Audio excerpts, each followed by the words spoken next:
Bismillahirrahmanirrahim. Assalamualaikum warahmatullahi wabarakatuh. Apa khabar anak-anak ustazah kat rumah? Harap awak semua sihat bersama keluarga dekat rumah. Okey, hari ini kita akan sambung tajuk iaitu dakwah secara sulit. Ini bersambung daripada tajuk sebelum ni, yang Rasulullah menerima wahyu di Gua Hira. Okey, sejak peristiwa Jibril jumpa Rasulullah tu, Nabi Muhammad ni sentiasa tunggu kedatangan malaikat Jibril ni untuk bertemu dengan dia dekat Gua Hira.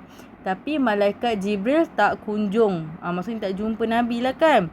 Rasulullah merasakan yang Allah SWT telah melupakan baginda. Dan baginda berasa sangat duka cita dan sedih lah kan. Ini kita sambung daripada tajuk hari tu. Okey, dakwah secara sulit. Apa maksud sulit? Rahsia. Okey, dakwah Nabi berdakwah ada dua bahagian, dakwah secara sulit dan dakwah secara terbuka. Okey, kita tengok buku kita tengok ni nota ni. Selama 2 tahun menanti, malaikat Jibril tidak muncul-muncul. Nabi tunggu selama berapa tahun? 2 tahun. Rasulullah SAW berasa resah. Tiba-tiba pada suatu hari baginda terdengar suatu suara. Baginda terkejut melihat malaikat Jibril berada di antara langit dan bumi. Rasulullah ni dia nampak apa? Malaikat Jibril berada di antara langit dan bumi. Okey, tengok ni pula. Rasulullah SAW bergegas balik ke rumah dan meminta Sayyidatina Khadijah menyelimuti dirinya seperti sebelum ini. Kalau sebelum ni Rasulullah takut kan? Sejak bertemu dengan Jibril buat kali pertama, dia suruh Khadijah selimutkan.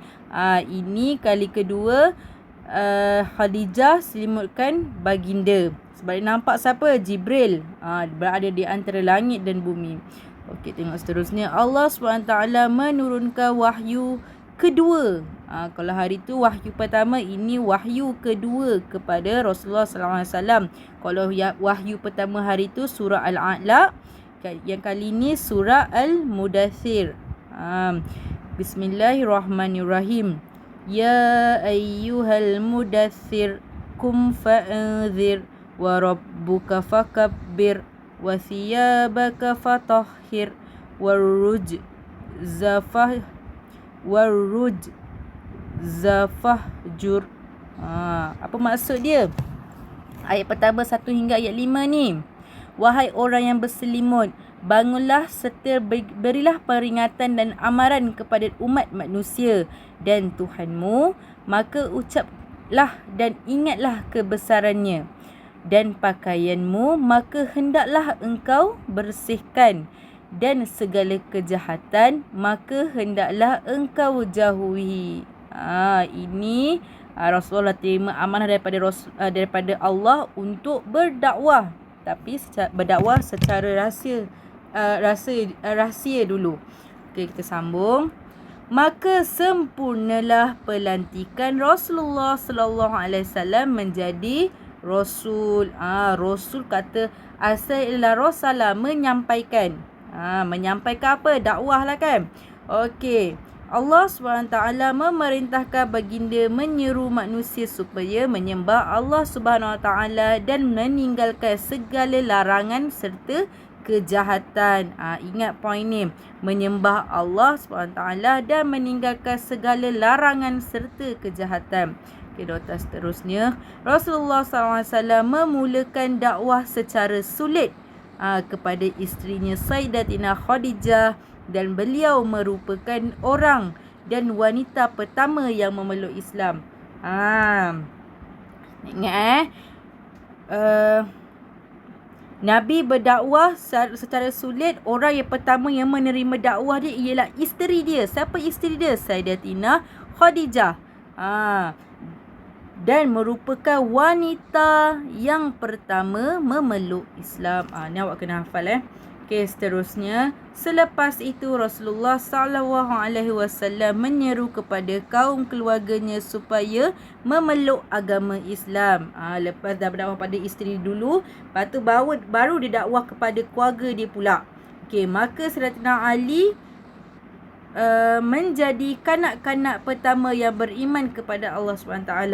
Okey, Khadijah wanita pertama, Sayyidina Ali iaitu sepupu Nabi Muhammad SAW menjadi kanak-kanak pertama yang memeluk Islam. Okey, seterusnya, kemudian Rasulullah SAW menyeru kepada sahabat-sahabat baginda supaya memeluk Islam. Lepas tu baru sahabat-sahabat dia pula. Sayyidina, siapa sahabat dia orang yang pertama?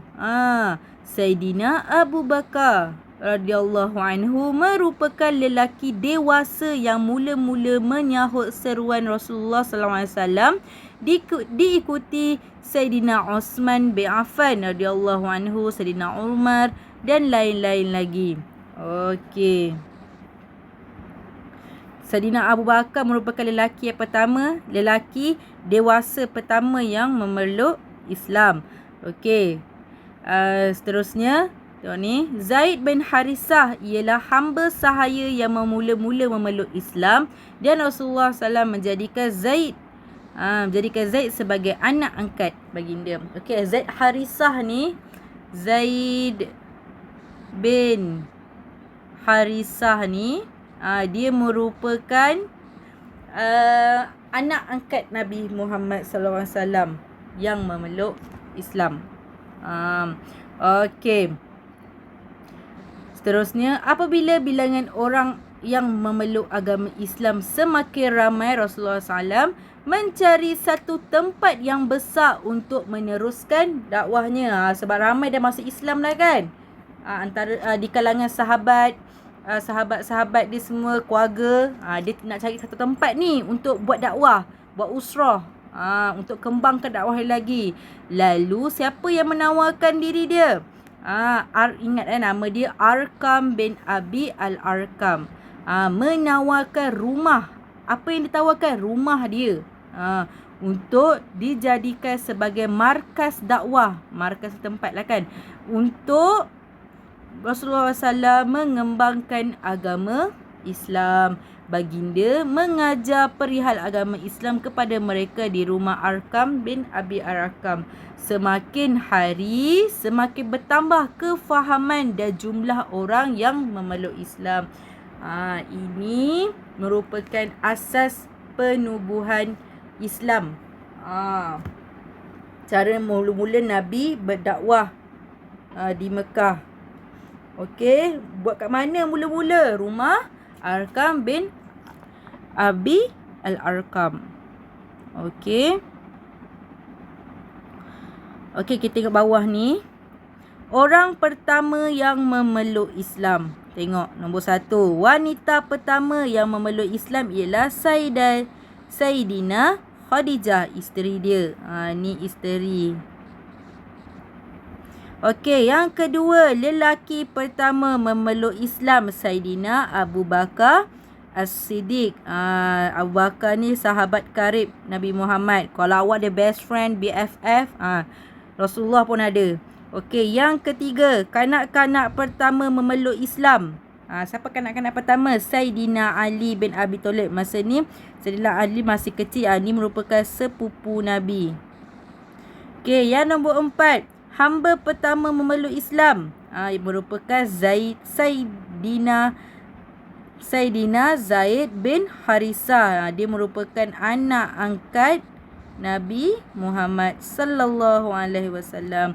Zana, awak hafal poin-poin penting yang Ustaz bagi ni. Okey, sekian untuk hari ini. Assalamualaikum.